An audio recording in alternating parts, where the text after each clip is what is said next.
Muling nanawagan ng mga labor groups kay Pangulong Ferdinand Marcos Jr. na agarang sertipikahan ang panukalang batas na P200 nationwide wage increase.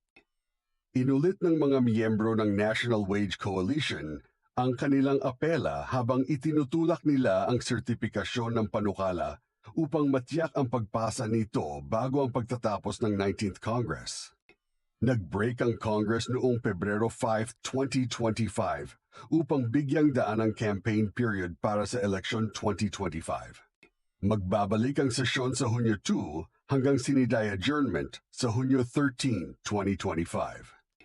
Noong Pebrero, inaprubahan ng House of Representatives ang pangalawang pagbasa sa House Bill No. 11376 o ang Wage Hike for Minimum Wage Workers Act na nagbibigay ng daily rate sa lahat ng minimum wage workers sa pribadong sektor, anuman ang estado ng trabaho, na tataas ng 200 kada araw.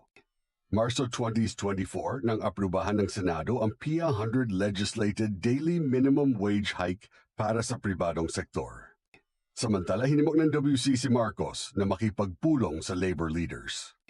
Sinabi ng Malacanang noong nakaraang linggo na ang petisyon para sa wage hike ay depende sa regional wage boards.